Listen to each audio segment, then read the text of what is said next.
여러분, 부활절, 이스터 하면 가장 먼저 떠오르시는 것이 무엇입니까? 우리 어린 자녀들에게 묻는다고 하면 아마 에그헌트나 아니면 이스터 버니를 얘기할 것 같습니다. 어쩌다가 성탄절은 산타하고, 그리고 부활절은 토끼하고 사진 찍는 날이 되어버렸습니다. 기독교의 가장 성스러운 이 둘 절기가 어쩌면 그렇게도 가장 상업화된 날로 변질되어 버렸는지 모르겠습니다. 하지만 동유럽에서는 아직도 부활절의 의미가 담긴 이스터 바스켓, 부활절 바구니를 만듭니다. 거기에는 어떤 것들이 들어있나 생각해 보면 하나님의 은총을 기억하는 그러한 깊은 신학적인 메시지가 담겨져 있습니다. 이스터 바스켓 하면 우리 미국에서는 캔디나 초콜릿 같이 굉장히 데인저한 것들이 많이 들어가 있잖아요. 그런데 그런 것들이 아니라 그 유월절을 기억하면서 그 부활절 빵을 파스카라고 하는데 그 주님의 그 생명으로 빵으로 오셨다고 하는 사실을 기억하는 것이죠. 또 그 부활절 바구니 안에는요 굉장히 특별한 게 들어있어요. 호스 레디시가 들어있는데 그것은 이집트에서 고난받았던 시간들, 동시에 예수께서 십자가에 고통받은 그 사건을 기념하는 것입니다. 빠질 수 없는 계란이 거기 또 들어있습니다. 여러분 잘 아시죠? 부활을 상징하는 것인데 새 생명을 의미하는 겁니다. 주님의 다시 사심뿐만이 아니라 우리가 새롭게 이제 결단하고 변화받을 것을 기대하며 그 계란을 담습니다. 그래서 우리 해마다 부활절이 되면 이렇게 인사합니다. Christ is risen. 그러면 He is risen indeed. 이렇게 우리가 고백을 하잖아요. 근데 여러분, 해마다 우리가 고백하는 이 고백에 대해서 다시 한번 생각해 보기를 원합니다. 우리 부활절 아침에 주님께서 살아나셨습니다. 사랑하는 여러분, 제가 오늘 아침에 여러분에게 좀 뚱딴지 같은 질문을 드리고 싶습니다. 우리 주님께서 십자가에서 돌아가신 후에 3일 만에, 더 정확하게 좀 얘기하자면 약 36시간 만에 거의 죽은 상태에서 살아나신 것이 아니라 완전히 죽으신 다음에 다시 살았다. 여러분, 이게 믿어지십니까? 솔직하게 도저히 믿을 수 없다라고 말씀하셔도 괜찮습니다. 사실 성경은 쉽게 이해되어지고 쉽게 믿을 수 있는 책이 아닙니다. 여기저기 의문투성이에요. 좀 믿음의 눈을 갖고 읽다 보더라도 지뢰밭입니다. 믿어지지 않는 이야기들이 너무나 많습니다. 시작부터 알쏭달쏭합니다. 태초에 말씀이 계시니라. 우리 하나님께서 손으로 뭔가를 만드신 게 아니라 말씀으로 우리를 또 세상을 창조하셨다. 이렇게 기록하고 있습니다. 구약은 좀 쾌쾌 묵은 이야기다. 그렇게 치지만 신약은 또 어떻습니까? 불과 2000년 전에 일어났던 그러한 이야기인 것입니다. 신약의 시작도 믿을 수 없는 이야기예요. 처녀가 어린 사내 아이를 임신했다. 그리고 바로 그 예수가 죽은 지 3일 만에 다시 살아났다. 교회에 오면 따뜻한 이렇게 그 충고와 조언을 들을 때가 있습니다. 대개 이런 말씀 많이 들어요. 무조건 먼저 믿어라. 그리고 열심히 신앙생활하게 되면 차츰차츰 알게 된다. 믿어지게 된다. 아니에요, 여러분. 무조건 믿지 마시기 바랍니다. 오늘 왜 우리는 해피 이스터라고 인사합니까? 우리는 무엇 때문에 왜 예수의 고난과 부활을 기뻐해야만 합니까? 사실 기독교에서 십자가와 부활을 빼버리고 나면 아무것도 남는 것이 없는 것이죠. 그런데 이 두 사건은 조금 다른 것 같아요. 십자가 사건은요, 수많은 증인들이 있었습니다. 뿐만이 아니라 수많은 문헌이 그것을 역사적인 사실로 기록하고 있습니다. 그런데 부활절은 조금 다른 것 같아요. 저는 오늘 여러분들에게 수상한 말씀을 드리려고 합니다. 주님의 부활을 맹목적으로, 무조건적으로 믿지 마시기 바랍니다.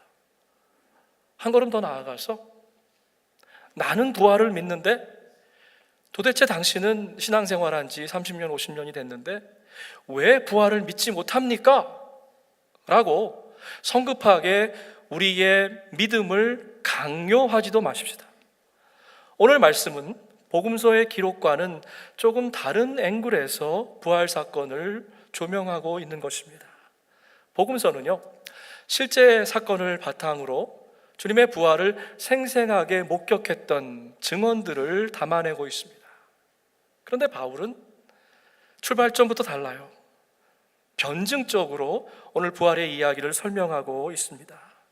바울의 그 첫 질문은 정말 기가 막힌, 어쩌면 불경스러운, 조금은 발칙한 역발상인 것 같습니다.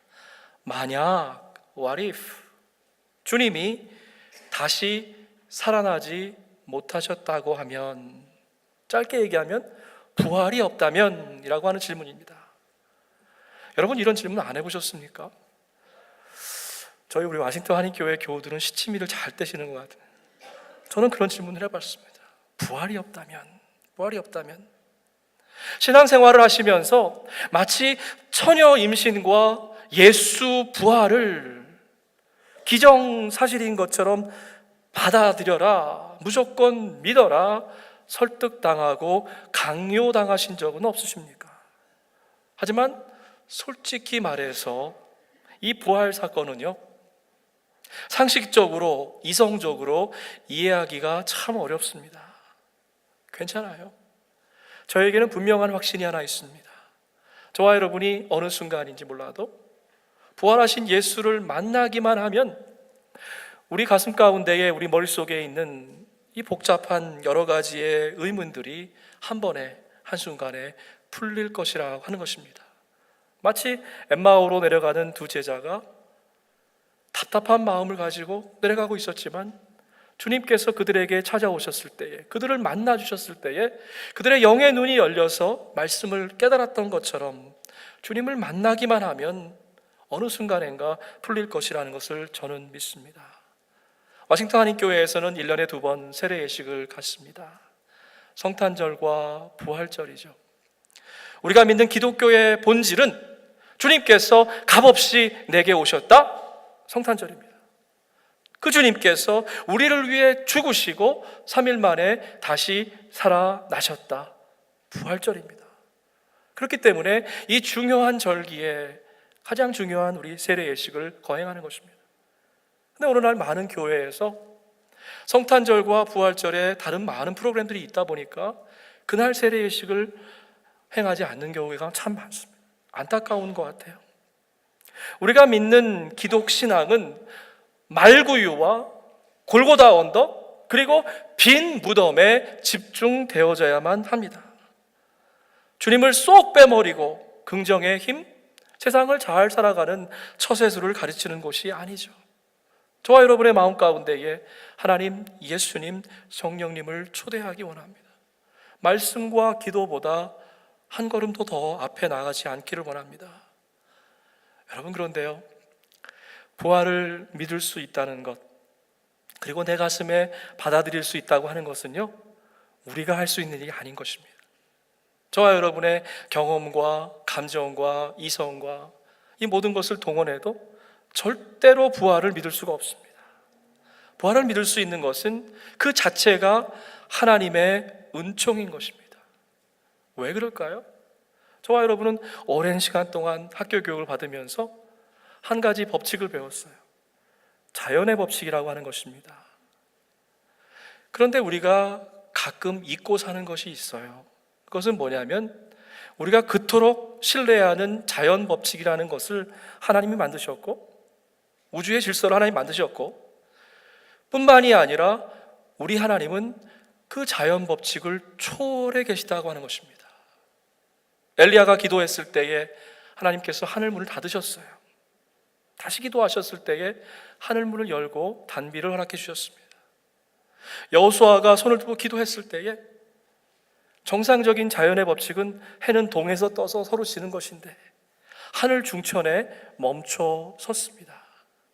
왜 하나님께서 의도적으로 이 내추럴 로, 자연 법칙을 파괴하셨을까? 그것은 아마도 하나님이 지금도 살아계시고 우리의 삶 가운데에서 창조주 되심을 선포해 주시는 것 아니겠습니까? 하지만 우리는 살아가면서 때로 그 하나님이 계시는지 아니면 그 창조의 역사는 오랜 과거의 이야기고 지금 이 순간에도 그 창조가 계속되고 있는지에 대한 의문을 가질 때가 있습니다. 더군다나 죽은 사람이 다시 살아났다라고 하는 것은 쉽게 우리의 이성을 가지고 동의하기 어려운 이야기입니다.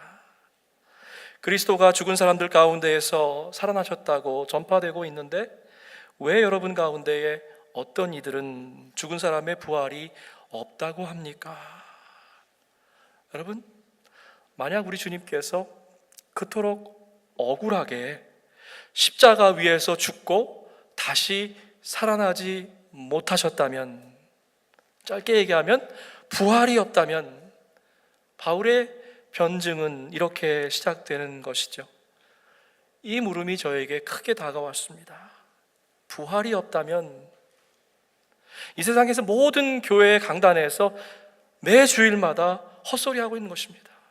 부활이 없다면 저와 여러분의 신앙생활도 우리의 삶도 아무런 의미가 없는 헛것이 됩니다. 바울은 부활의 증거를 세 가지로 제시하고 있습니다. 첫째로, 부활이 없다면 우리의 믿음은 공허한 것이 됩니다. 우리가 전파한 복음도 헛되고 우리의 믿음도 헛될 것입니다.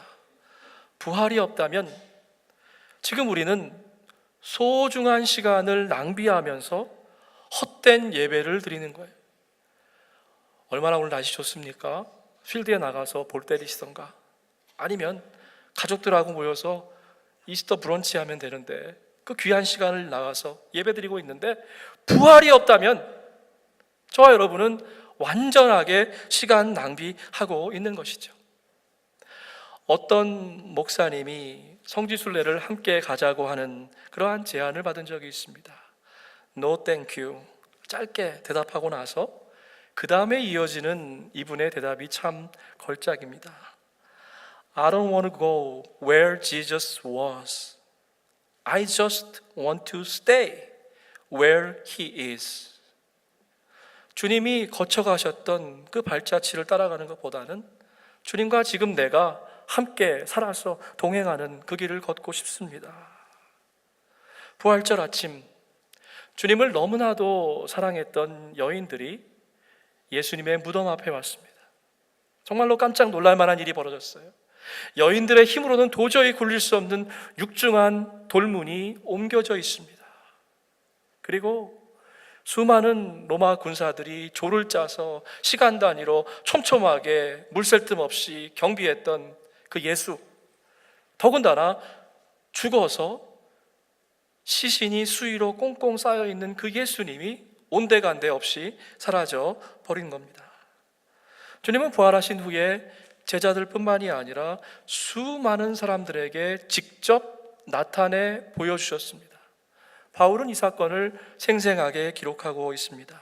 베드로에게 먼저 나타나시고 그 후에 사랑하는 제자들에게 나타나시고 그 다음에는 한 번에 동시에 500명이 넘는 사람들에게 나타났습니다.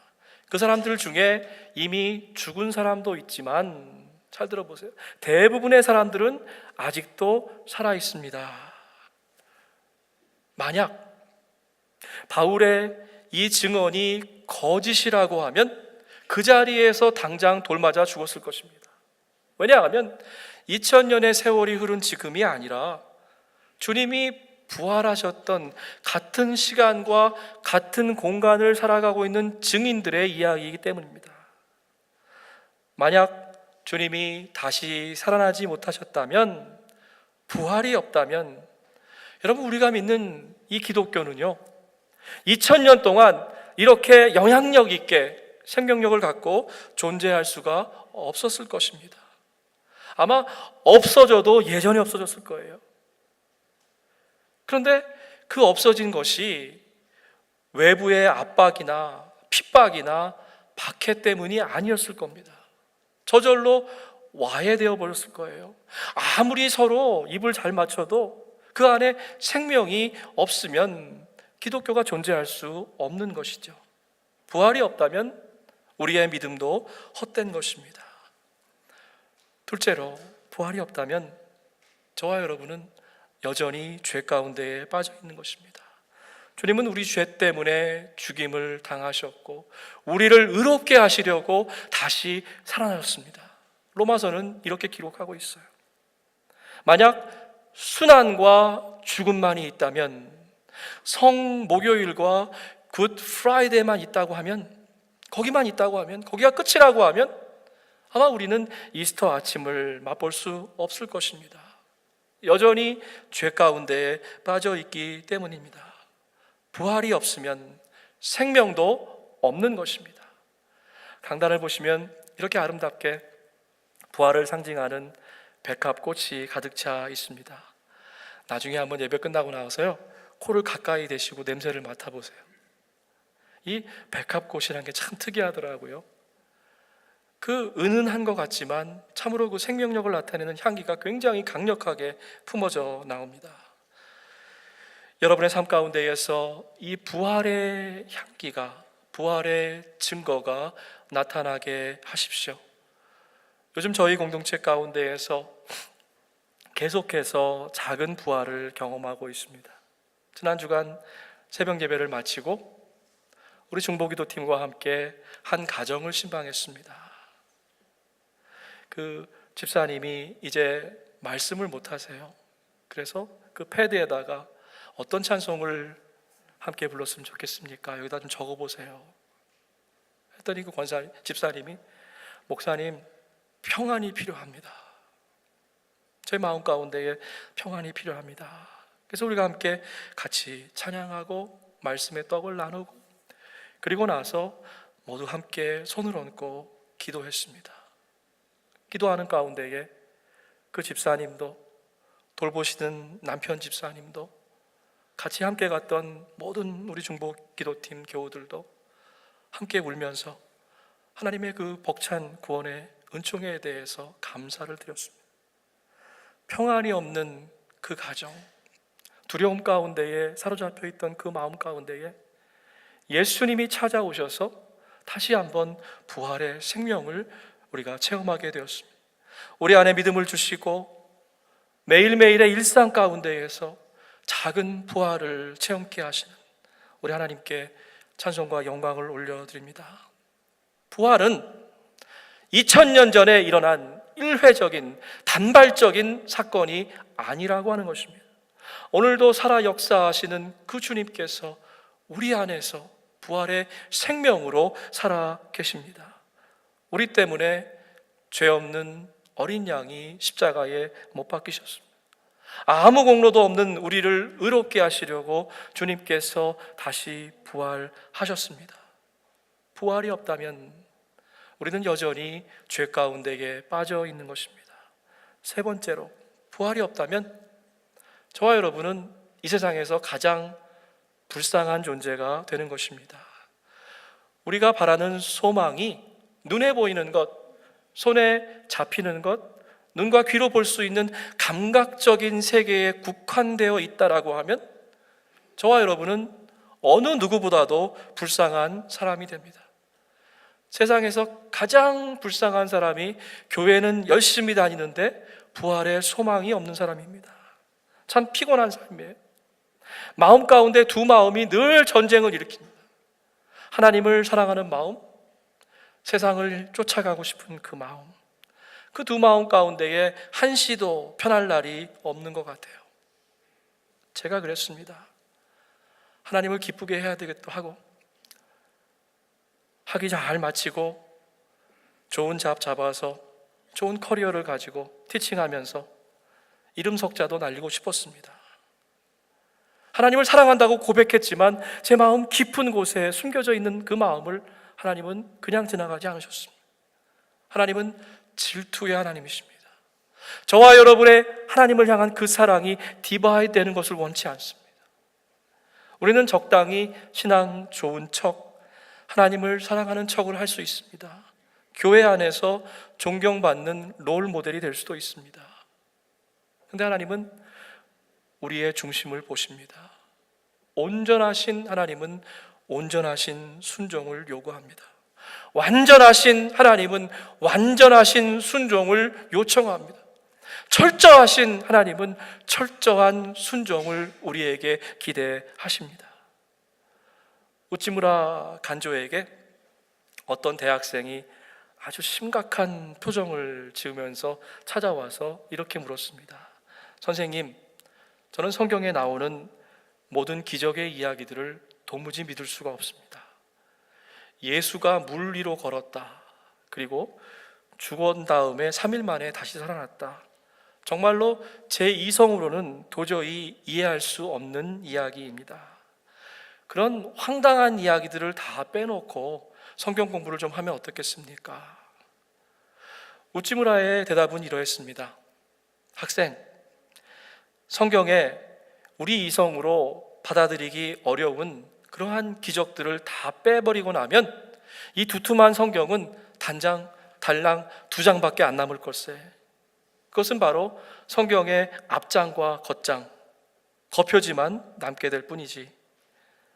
부활이 없다면, 주님을 사랑한다고 뜨겁게 고백하면서 자기의 목숨을 아낌없이 순교했던 초대교인들은 단 한 명도 없었을 것입니다. 주님을 모른다고 저주했던 베드로, 부활하신 주님께서 그 베드로를 먼저 찾아가 주셨어요. 그리고 그 사랑에 감동되어서 베드로는 끝내 순교로 삶을 마감했습니다. 성경에는 없지만 전승을 읽어보면 시몬, 안드레, 빌립보도 주님처럼 십자가형을 당했습니다. 마가는요, 길거리에서 질질 끌려가면서 그 땅바닥을 순교의 피로 흥건히 적셨습니다. 야고보는 참수형을 당했고요, 주님을 믿지 못겠다고 의심했던 도마도 결국 순교를 당했습니다. 바울은 뜨거운 기름 속에 처박혔다가 목베임을 당했습니다. 사랑하는 여러분, 언제까지 예수를 머리로 알기는 알지만 가슴으로 믿지 못하는 불쌍한 삶을 사시렵니까? 언제까지 예수를 믿기는 믿어도 부활을 우리 삶 가운데에서 살아내지 못하는 답답한 삶을 사시렵니까? 지금 이 순간 부활의 주님께서 저와 여러분의 곁에 계십니다. 가장 강력한 부활의 증거는 빈 무덤이 아니에요. 가장 확실한 부활의 증거는 창자국과 못자국이 아닙니다. 바로 저와 여러분이 부활의 증인입니다. 우리의 삶 가운데에 찾아오셔서 늘 우리 마음 가운데에서 하나님을 사랑하도록 깊은 감동을 주시는 그 성령님께 이끌려가는 삶, 그 삶이 바로 부활의 증인인 것입니다. 우리는 자꾸만 눈에 보이는 그러한 감각적으로 믿을 수 있는 부활에 대해서만 생각하는 것 같아요. 근데 오늘 우리 마음 가운데에 이러한 고백이 있기를 원합니다. 주님, 사망의 권세를 이기시고 우리를 구하시려고 부활하셨습니다. 저도 주님과 함께 이 아침에 부활하기를 원합니다. 내 마음속 깊은 곳에 있는 절망이 주님을 향한 소망으로 부활하기 원합니다. 내 마음 저 구석에 있는 두려움과 불안이 이제 주님께서 부어주시는 세상이 알지 못하는 놀라운 평안으로 부활되기를 원합니다. 이러한 고백이 우리 가운데 있기를 원합니다. 저와 여러분이 바로 부활의 증인입니다. 주님, 제가 바로 부활입니다. 아멘. 함께 기도하겠습니다.